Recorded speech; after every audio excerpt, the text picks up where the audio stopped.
Öncelikle 12 Mayıs'ta gerçekleşen PKK Kongresi ve kongre kararlarının dünya kamuoyuna ilanı açıkçası Kürt sorunun demokratik ve barışçıl çözümünde çok tarihi gelişmeleri kendisiyle beraberinde getirdi. Hem PKK'nın Sayın Öcalan'ın 27 Şubat'taki çağrısını destekleyici ve güçlendirici ve bu yönlü yaptığı açıklamalar ve kongre kararlarının da bu sürece daha ivme kazandırıcı değerlendirmeleri açıkçası özellikle Kürt sorununun demokratik ve barışçıl çözüm yönteminde çok tarihi ve önemli bir eşiğe, bir kavşağa geldiğimizi ifade edebiliriz.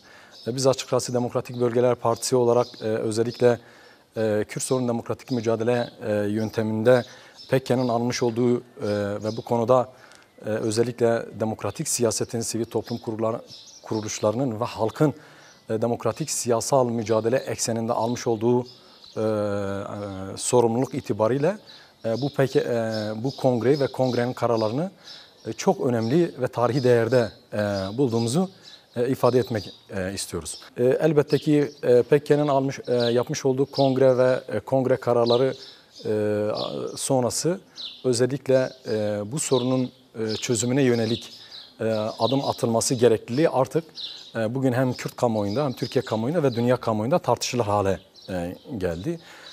Bu anlamıyla özellikle bu sorunun demokratik reformlarla, demokratik ve barışçıl çözüm ekseninde yasal ve anayasal değişikliklerle yapılması gerektiği her yönlü ve bugüne kadar da özellikle bu eksenli yürütülen tartışmalar var.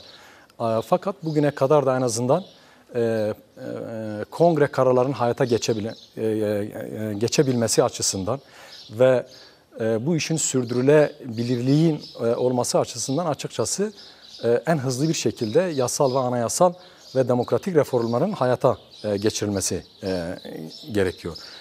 Toplumun talebi, bizlerin yaklaşımı, değerlendirmesi ve dünya kamuoyunun aslında büyük ölçüde beklentisi bu yönlü. Elbette ki PKK'nın almış olduğu kararlar hem Kürt halkı açısından hem Türkiye halkları açısından ve hem de özellikle Türkiye'de Kürt sorununun demokratik, kalıcı ve barış ekseninde çözümüne yönelik çok tarihi bir kavşağı geride bıraktığımızı, artık bundan sonraki meselenin tartışma yönünün ve ekseninin de hükümetin ve devletin hangi yönde ve nasıl adım atması gerektiğine ilişkin aslında değerlendirme olmalı, tartışma olmalı ve bu anlamıyla devleti ve hükümeti bu anlamıyla adım atmaya zorlayacak, o noktaya taşıyacak adımlar atmak ve kendi toplumsal gücümüzü sahaya yansıtmak olacak.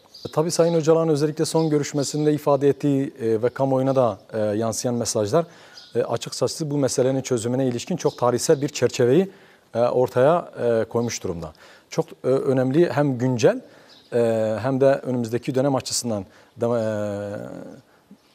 demokratik toplum ve barış sürecinin nasıl ilerleyebileceğine ilişkin hem kavramsal anlamda hem de özellikle tarihsel geçmişe atıfta bulunarak, referanslar vererek aslında bu sürecin çerçevesinin nasıl olması gerektiğine ilişkin çok yönlü mesajlar verdi. Bunların en önemlisi elbette ki kardeşlik hukuku üzerinden oluşturulması gereken yeni bir toplumsal sözleşme.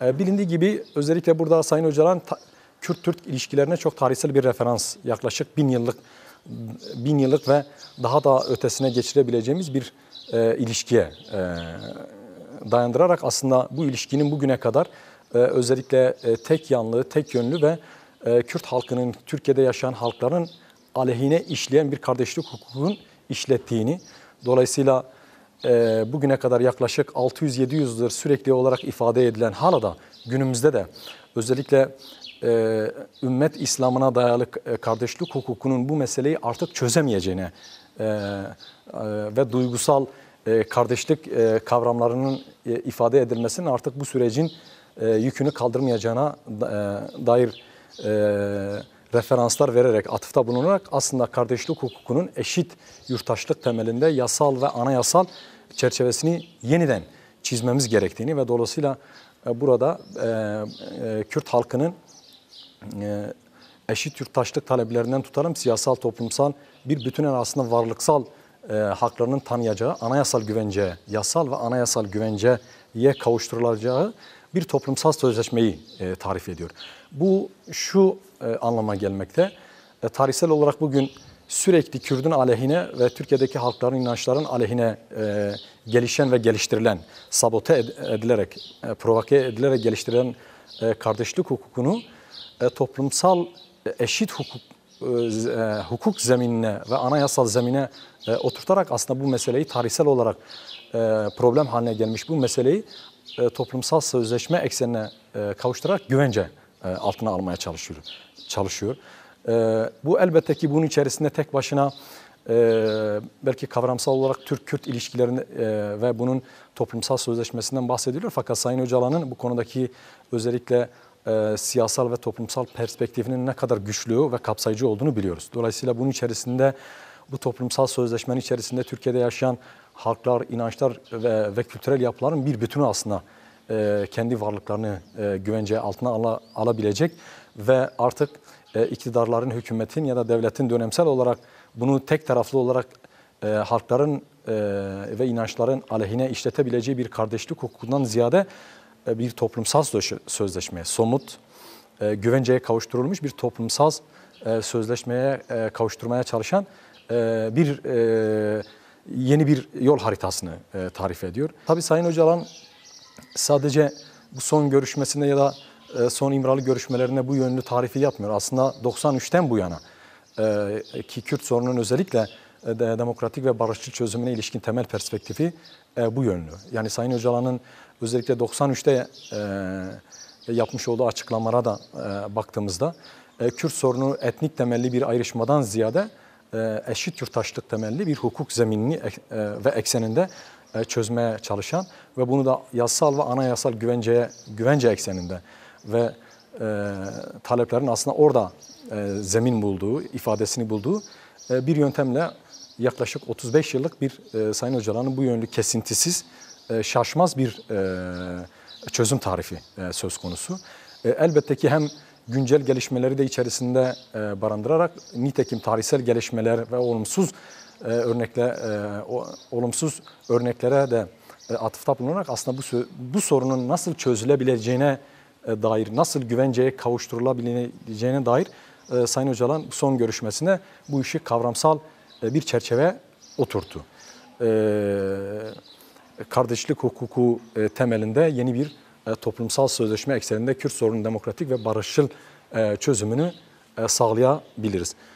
Tabii kültürel soykırım kıskacında Kürtler adı son savunmasında da özellikle Sayın Öcalan'ın bu anlamıyla kavramsal ve giriş bölümlerinde kavramsal ve kuramsal çerçeve olarak tarif ettiği bir bölüm söz konusu.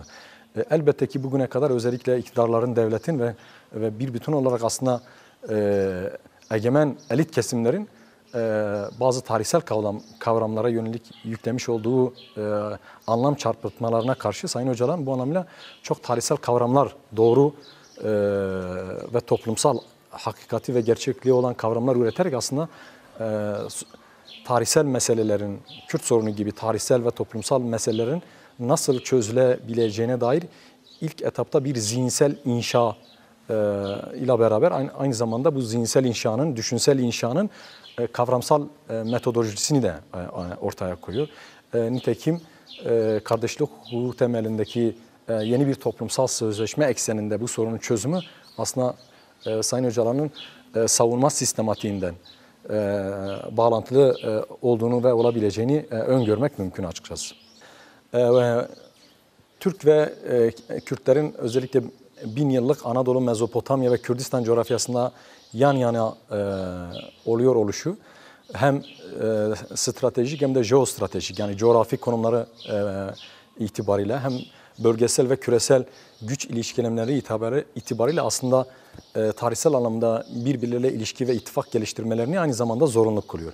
Yine içinde bulunduğumuz dönem aslında bu yönlü, bu tarihsel zorunluluğu da kendisini siyasal, toplumsal ve jeostratejik anlamda büyük ölçekte kendisini dayatıyor.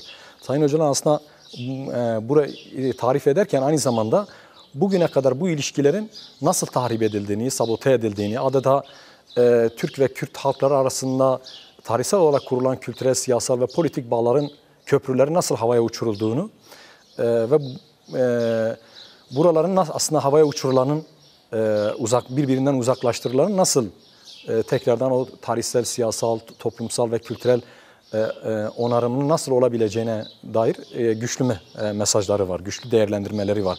Özellikle bütün İmralı değerlendirmelerin ana odağını aslında bu onarıcı, yapıcı aslında strateji, siyasal ve politik yol haritası oluşturuyor.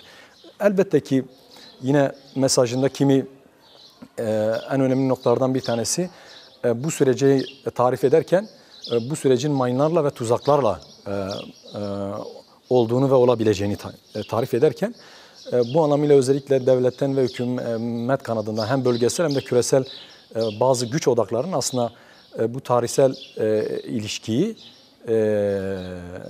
sabote edebileceklerini ve bu konuda ellerinde ciddi anlamda imkan ve güç potansiyellerinin olduğunu ve olabileceğine dair aslında hem bizlere hem de kamuoyuna ve dünya kamuoyuna aslında uyarıcı nitelikte mesajlar ortaya koyuyor.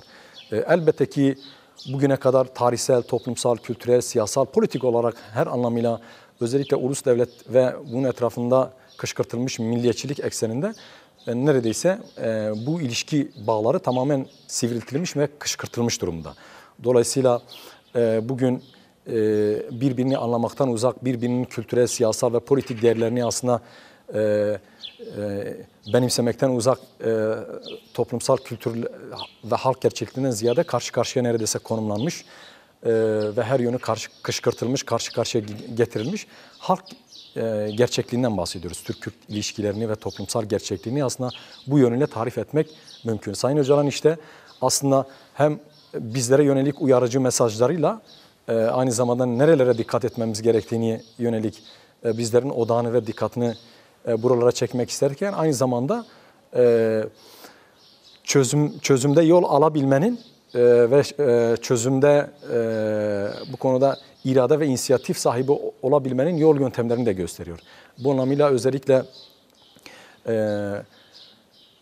milliyetçilikle, ulus devletçi kodlarla inkarcı ve bu anlamıyla dogmatik yöntemlerle bugüne kadar kendisini var kılmış, kendisini bu noktalara getirmiş ve Kürt sorununun demokratik ve barışçıl çözümünden ziyade özellikle inkar, asimilasyon ve savaş politikasından beslenen ve bu konuda kendisini toplum üzerinde ciddi anlamda yayılmış vaziyette bulunan bir iktidar elit gerçekliğinden bahsediyor Sayın Öcalan ve buraya dikkat çekiyor. Ve bunların aslında hem devlet içerisinde hem de devlet bürokrasi, güvenlik bürokrasi içerisinde demokratik toplum ve barış sürecini sabote edebilecek potansiyele sahip olduğunu işaret ediyor. Elbette ki fakat bizler bu tarihsel gerçekliklere, yani Türk-Kürt, Sayın Öcalan da bu noktaya çekiyor, dikkat çekiyor. Türk-Kürt ilişkilerinde tarihsel, toplumsal, siyasal, kültürel hakikat ve gerçekliklere dikkat çektiğimizde aslında bu sorunun ve bunun dilini, stratejisini, siyasal ve politik mücadelesini aslında ortaya çıkardığımızda toplumun toplumsal gerçekliğin hakikat diline kavuşturduğumuzda aslında bu meselenin çok da ifade edildiği gibi çözümünün çok zor olmadığını ki nitekim Sayın Öcalan sürekli bunu ifade ediyor. Aslında bu meselenin aşırı propagandayla ve kara propagandalarla yüklenilmiş bir düşünceden azade, daha tarihsel, daha sosyolojik gerçeklikler, hakikatler temelinde ele alındığında aslında başta Kürt sorunun demokratik çözümü olmak üzere Türkiye'deki temel meselelerin çözümünün ne kadar kolay olabileceğini ve bunun tarihselliğinin ne kadar güçlü olduğunu aslında her yönüyle ortaya koyuyor. Nitekim mesajını da bu yönlü hem uyarıcı mesajlar içerirken aynı zamanda nerelere dikkat etmemiz gerektiğine dair de ciddi anlamda odağımızı buralara çeken bir uyarıcı bir rol oynuyor açıkçası.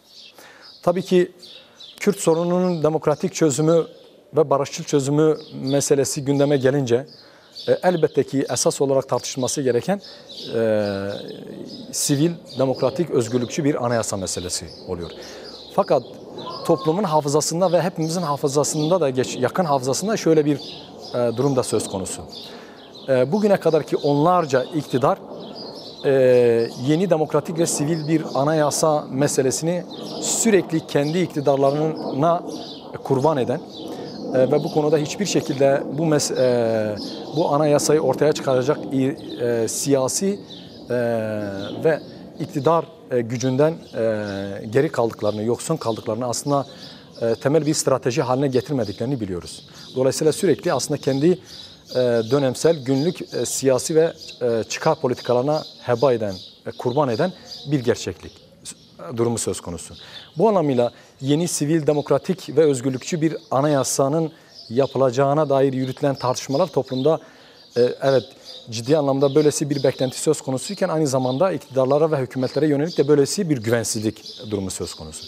Tam da burada koşullar her yönüyle uygun hale gelmişken, yani bugün hem ülke içerisinde hem de bölgesel ve küresel gelişmeler bağlamında Kürt sorunun gibi tarihsel bir meselenin çözümü her yönlü tartışılıyorken ve bu konuda hem kamuoyunun ve siyasetin, sivil toplum örgütlerinin de ciddi anlamda desteği söz konusuyken elbette ki sivil, yeni, demokratik ve özgürlükçü bir anayasa meselesini tartışmak elbette ki önemli. Fakat bu konuda bizler, başta Demokratik Bölgeler Partisi olmak üzere, biz bu anayasanın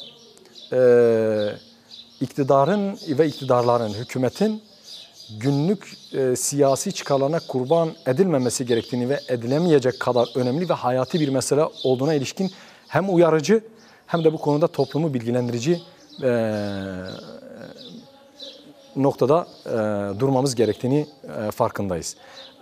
Ve bu şu anlama gelmemeli. Elbette ki geçmiş pratiklere, geçmiş politikalara yönelik olan güvensizlik olduğu gibi bu güvensizliği de bu sürece ve önümüzdeki anayasa değişiklik sürecine taşıyacak durumda değiliz. Fakat bu konuda da özellikle hükümetlerin ve iktidarların iyi bir sınav vermediğini, anayasa değişikliği konusunda iyi bir sınav vermediğini, aslında 12 Eylül darbe anayasasının iktidarların ve hükümetinin aslında nasıl çıkarına geldiğini, nasıl işlerine yaradıklarını bir yönüyle biliyoruz. Fakat bizler Kürt toplumunun, Kürt halkının temel talebi, bugün Türkiye'de halkların, inançların, kültürlerin, herkesin aslında bir bütünen temel talebi, evet, Türkiye bu darbe anayasasından kurtulmalı. Yeni, sivil, siyasetin, sivil toplum örgütlerinin, Türkiye'deki halkların, inançların, kültürlerin, herkesin kendi içerisinde bulabileceği, kendi kültürünü, inancını, varlığını, dilini, kimliğini aslında güvenceye kavuşturabileceği bir anayasanın olması gerektiğini ifade ediyoruz. Ve bu anayasanın yapılma sürecinin de tek başına hükümetin ve iktidarın denetiminde, kontrolünde olmaması gerektiğini belirtiyoruz. Demokratik toplum, Sayın Öcalan'ın 2000'li yıllardan bu yana özellikle sorunların çözümünde demokratik siyaseti, demokratik siyasal yöntemleri başat kılarak en öncelikli mesele haline getirme ufkuyla, yöntemiyle aslında toplumun kendi yaşamına dair, kendi geleceğine dair hem günlük olarak hem tarihsel olarak söz sahibi olduğu, bu irade olduğu aynı zamanda ve bu konuda belirleyici bir güç olduğu ve olabileceği bir yeni toplumsal sistemi, bir düzeni ifade eder. Dolayısıyla Sayın Öcalan 27 Şubat'ta bunu kavramsal olarak en üst düzeyde ifade ettiği demokratik ve toplum ve barış çağrısı olarak ifade etti. Fakat Sayın Öcalan'ın savunmalarının ana stratejisi ve ana hattı aslında sürekli toplumu demokratik bilinç etrafında, demokratik siyasal mücadele etrafında ve toplumdaki her bireyin ve toplumun her katmanının, kurumsal yapıların, örgütlerin aslında kendi yaşamına dair, geleceğine dair, özgürlük arayışına dair ve bu konuda mücadelesinde ve bu toplumsal mücadelede belirleyici bir güç olabileceğini bilincini aslında kavratmak. Bizler Demokratik Bölgeler Partisi bugün Türkiye'de ve Kürdistan'da bu eksenli oluşan demokratik sivil örgütlenmeler ve kurumlar aslında bunun mücadelesini yıllarca veriyoruz.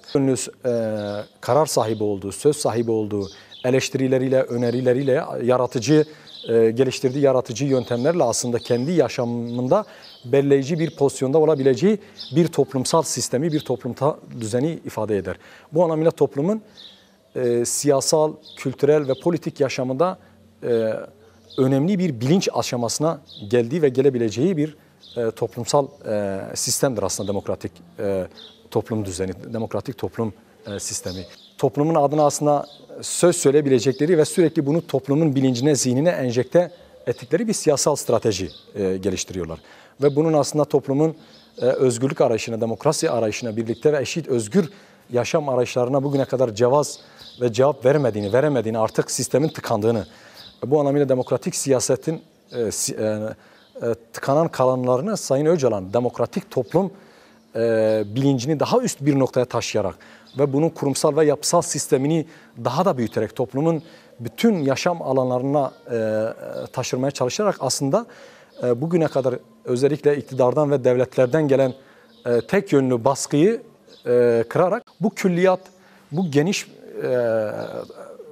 toplum perspektifi ve toplumsal düzen sadece Kürdistan ve Kürt halkına ve Türkiye'deki halklara değil, bugün Orta Doğu, demokratik Orta Doğu konfederalizmi olarak ifade ettiği, işte son 200 yıldır Orta Doğu'da yaşanan kaos, kriz, katliam ve çatışmalı ulus devlet politikalarından kaynaklayan çatışmalı ve kaotik süreçlere karşı demokratik konfederalist Orta Doğu modeli ve demokratik konfederalist dünya düzeni aslında bu anlamıyla tarihsel önemli perspektifler bize veriyor. Bu perspektifler, bu yol haritaları ve kuramsal ve teorik düşünceler bugün sadece Kürdistan'da tartışılmıyor, Kürt toplumunda tartışılmıyor. Bugün dünya üniversitelerinin en akademik çevrelerinde ve aydınları tarafından da bu kuram ve bu teorinin nasıl tartışılıyor olduğunu biz yakından gözlemliyoruz ve bunun tanığıyız açıkçası.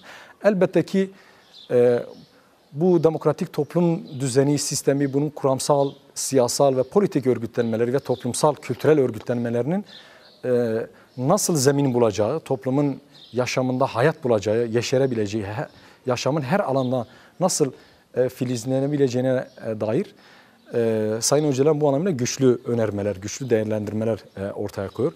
Bizler de bugüne kadar olan toplumun demokratik bilincinin gelişmesinde ve toplumun aslında öncü, özne ve siyasal ve politik yaşama her yönüne nasıl katılması gerektiğine ilişkin devlet ve iktidarlar tarafından sürekli katılan, engeller çıkarılan noktaları aşmaya yönelik ciddi çabalarımız söz konusu. Tabii ki bu dönem ve bu dönemden itibaren elbette ki bu anlamıyla sorumluluğumuz çok daha da katmerleşerek, büyüyerek devam ettiğini ifade edebilirim.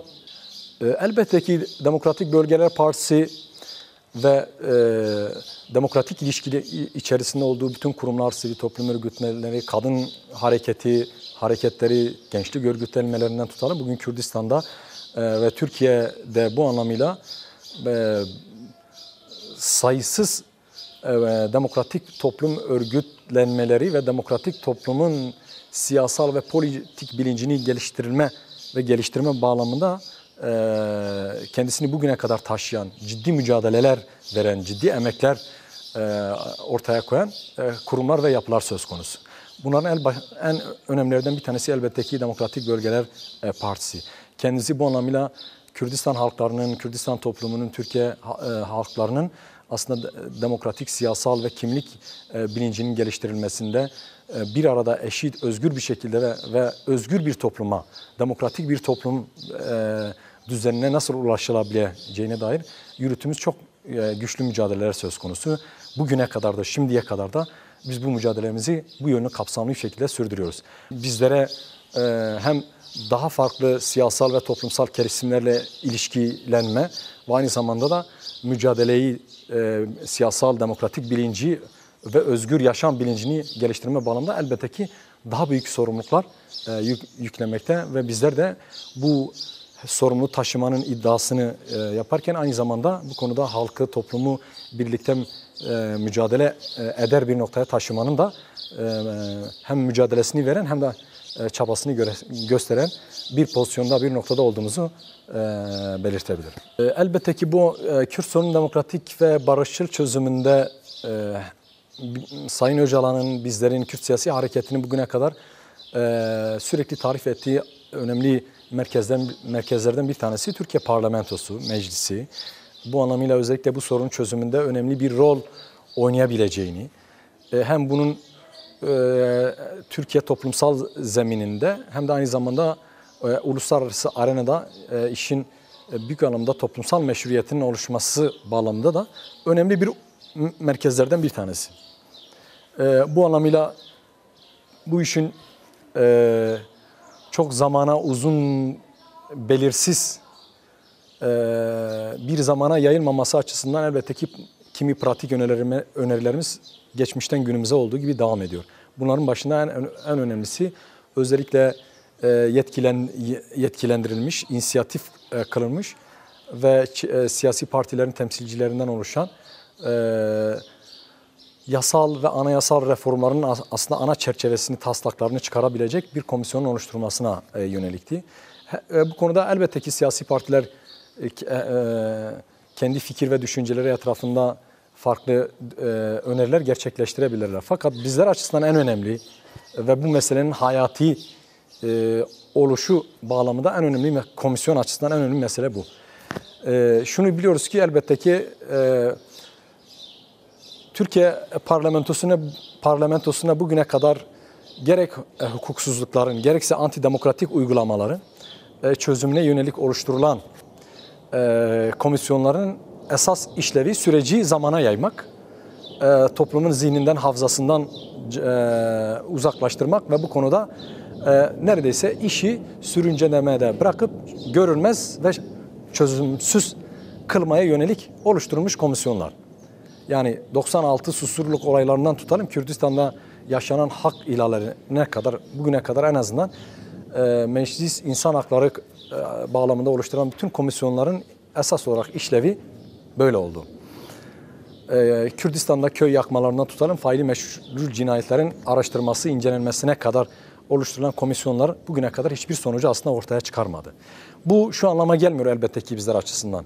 Komisyon anlamsızdır, gereksizdir durumu ifade etmiyoruz. Tam tersine oluşturulacak olan komisyonun süreci daha da hızlandırabileceği, süreci işte Sayın Öcalan'ın da aslında mayınlar ve tuzaklar olarak tarif ettiği sürecin kırılganlığını ve aslında sabote edilme ihtimalleriyle yüklü olabileceğini ifade ediyordu Sayın Öcalan'ın mesajı.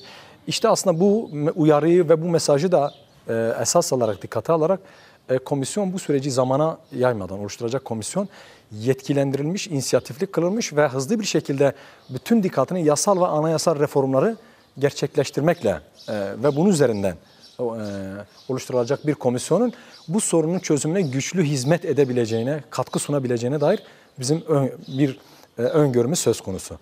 Aksi takdirde belirsiz tarihlere, belirsiz zamana, sürekli yıllara ve aylara yayılmış bir komisyonun aslında bu sürece hizmet etmeyeceğini, tam tersine riske bile koyabileceği yanını ve yönünü de bir şekilde dikkate almakta yarar görüyoruz.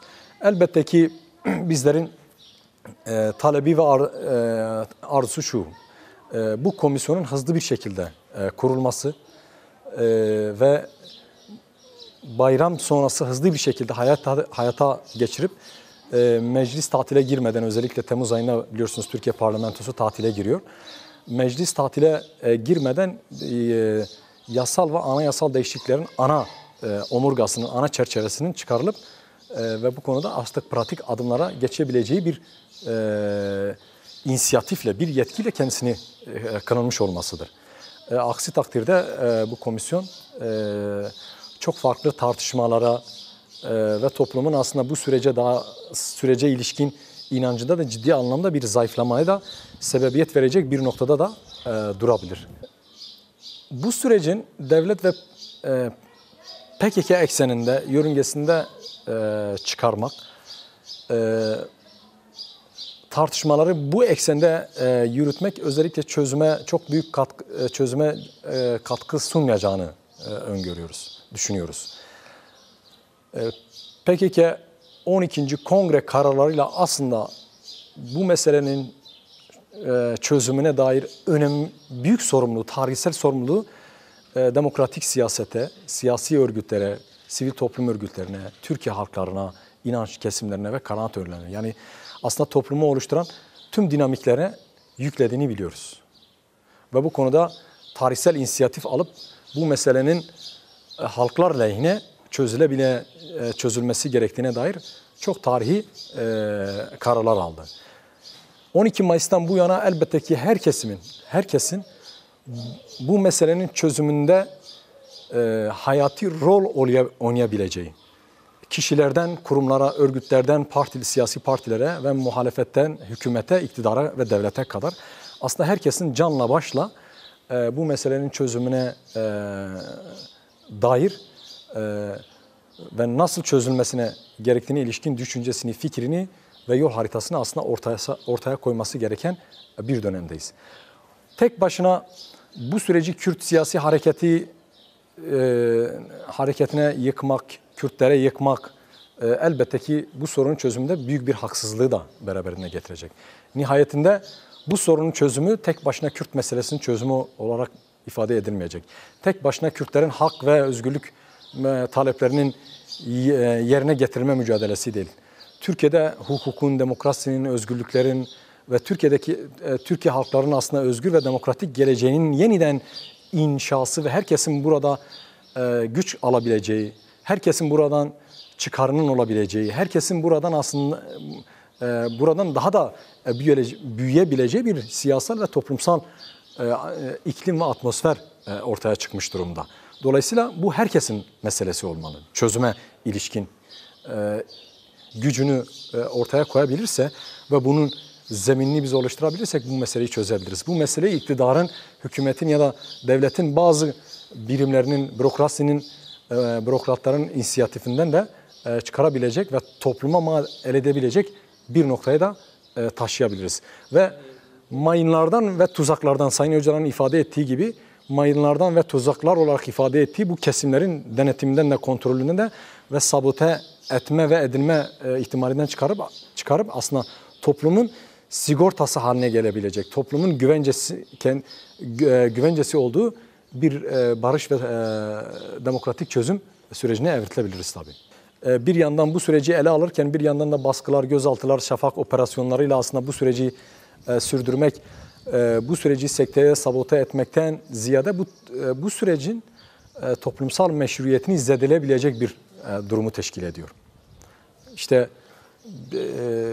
İstanbul merkezli yürütülen özellikle operasyonlar, gözaltılar, tutuklamalar aslında bu sürecin toplumsal meşruiyetini sürekli zayıflatan, kan kaybeden aslında, güç ve kan kaybeden bir noktayı teşkil edebilir. Bizim bu konuda özellikle devlete ve hükümete uyarıcı pozisyonumuz şu, Kürt sorunun adı üzerinde tarif ettiğimiz gibi, Kürt sorunu otoriter, baskıcı, tek yönlü ve tek taraflı olarak iktidarın yol alabileceği bir denklemde çözülmediğini, çözülemeyeceğini uzun yıllara dayanan tecrübelerle biliyoruz.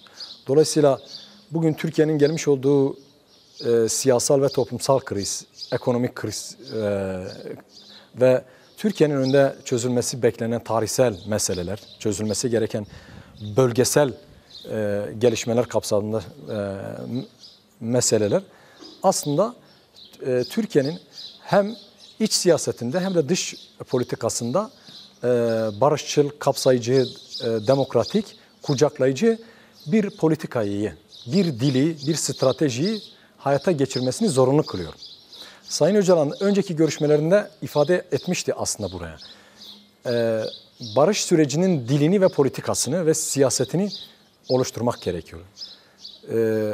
Demokratik bir sürece evrilecekse eğer, Kürt sorununun demokratik çözümü, yasal ve anayasal demokratik zemini oluşturulacaksa, elbette ki bunun tek yanlı değil, tek yönlü değil ya da sınırlı bir coğrafi merkez esas alınarak ifade edilebilecek, esas alınabilecek bir mesele değil.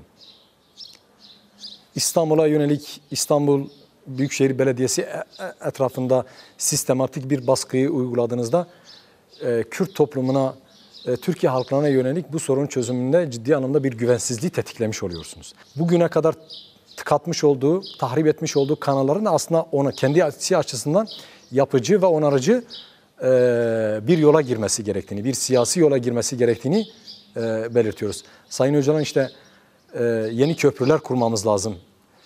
Tahrip edilmiş, havaya uçurmuş köprüleri inşa etmemiz lazım. Tahrip olmuş yolları tekrardan onarmamız lazım mesajı aslında bu gerçekliğe denk düşüyor. Yeni yolları tahrip ederek değil, köprüleri havaya uçurarak değil, tam tersine bunları yaparak, onararak bunun dilini, zihniyetini ve aynı zamanda siyasal, toplumsal, demokratik pozisyonu da alarak ancak yol yürünebilir. Bu çözüm rayına oturtulabilir. Nitekim de beklentimiz de hükümete ve iktidara yönelik de en temel eleştirimiz de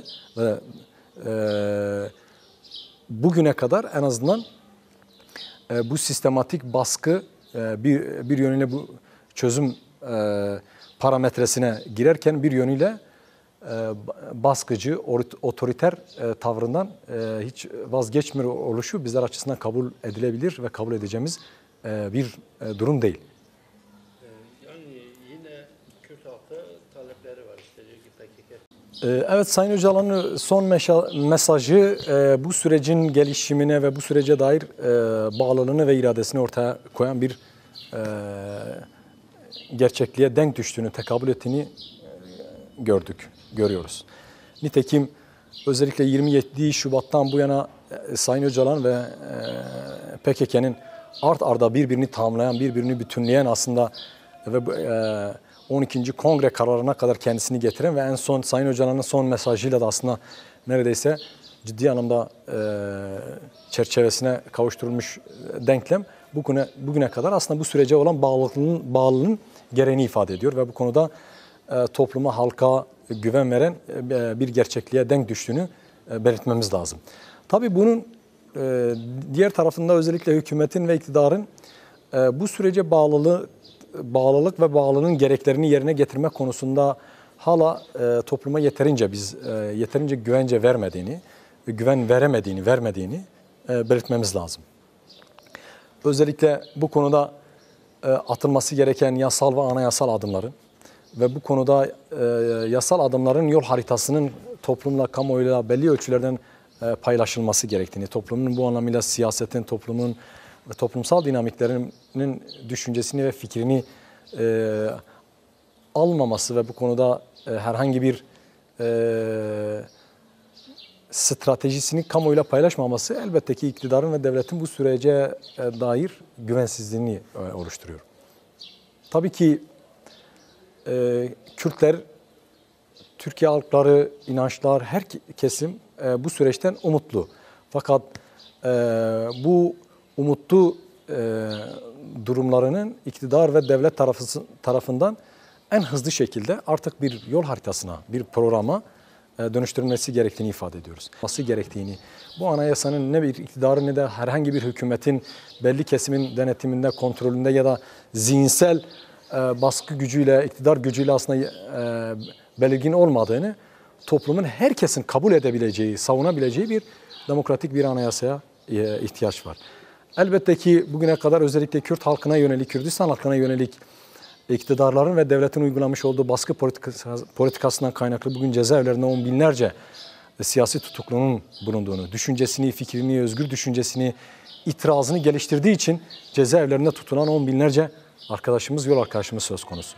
Elbette ki bunların özellikle TMK kanunlarıyla çıkarmış oldukları kanunlar kapsamında bugün cezaevlerinde tutulan arkadaşlarımızın bir an önce tahliyelerinin gerçekleştirilmesi, hasta tutuklu arkadaşların bir an önce en hızlı bir şekilde serbest bırakılması gerektiği bugün Türkiye halklarının, Kürt toplumunun 7'den 70'e aslında vurgulamak istediği temel meselelerden bir tanesi bu. Bu aynı zamanda güven artırıcı, bu sürecin ilerleyebilmesi açısından güven artırıcı en önemli pratik uygulamalardan bazıları. Kürt halkının siyasi iradesine hukuksuz, antidemokratik, hiçbir hukuki, siyasi ve toplumsal meşruiyeti olmadan yıllar yılı 2016'dan bu yana atanmış kayyumlar söz konusu. Siyasal iradesini kabul etmeyen ve kendisini yasal dayanaklara dayandırarak bir kayyum uygulaması söz konusu. Elbette ki bu anlamıyla onlarca belediyemize atanmış kayyumların bir an önce geri çekilip aslında arkadaşlarımızın bir an önce kendi görevlerine ve dönmesi gerektiğini ve kayyum uygulamasının ortadan ve ona yol açacak bütün yasal ve anayasal maddelerin değiştirilmesi gerektiğini ifade ediyoruz. İşte onun için diyoruz meclis ve komisyon en hızlı bir şekilde bu anlamıyla özellikle bu süreci sürekli tıkayıcı ve engelleyici bir noktada bulunan ve Kürt sorununu hala sorun halinde tutan, yasa dışı bir pozisyonda tutan ve inkar kıskacında tutan bütün yasal ve anayasal maddelerin en hızlı bir şekilde değişmesi gerektiğini ifade ediyoruz. İşte Kürtler, Kürdistan halkı bunu talep ediyor, bunu istiyor, bunun mücadelesini veriyor, bunun bedelini ödedi bugüne kadar. Ve bu sorunun çözümü de ancak bunlara ilişkin atılacak adımlar ve düzeltilecek yasal ve anayasal reformlarla olabileceğine inanıyor. Ve hükümetin, iktidarın bugüne kadarki pratiğinden, yaklaşımından, işi ağırdan almaya dönük tutumundan ve durumundan da ciddi anlamda güvensizlik duyduğunu da belirtmek istiyoruz. İnanıyoruz ve umuyoruz ki yani en hızlı şekilde bu reformları ve yasal değişiklikleri hayata geçirebilecek bir zemine ulaşalım.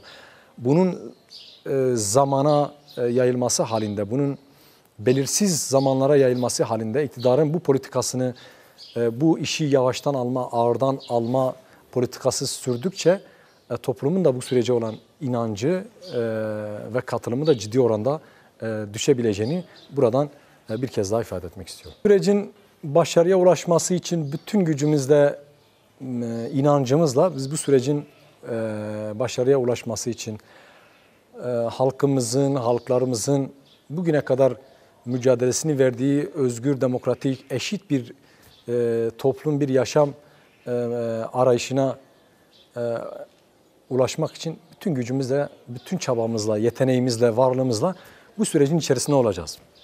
Bu sürecin izleyeni, bu sürecin bir nesnesi, acaba ne olacak diye sürekli izleyen, pasif bir pozisyonda kendini tutan ne bir bireyi, ne bir örgütü, ne bir toplumu olmayacağız. Dolayısıyla buradan bir kez daha altını çizerek belirtmek istiyorum. Bu sürecin ilerleyebilmesi Kürt halkının bu mücadeleye her yönüyle bu sürece katılımıyla olabilecek bir durum.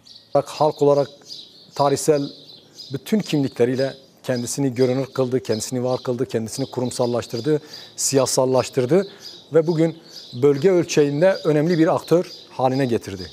Dolayısıyla bugün artık bu bölgesel ve küresel gerçeklikte Kürt halkının gelmiş olduğu bu gerçekliği kabul eden ve demokratik barışçıl çözümün yegane çözüm olduğunu ve olabileceğini, bir 100 yıl daha çatışmalı süreç yaşanırsa nihayetinde yine demokratik ve barışçıl bir çözüme gelmemiz gerektiğinin bilinciyle hareket edersek, dolayısıyla bu sürecin bize yaratmış olduğu imkan ve fırsatları iyi değerlendirebilirsek, biz bu sürecin başarıya ulaşabileceğine inanıyoruz, kanaat getiriyoruz.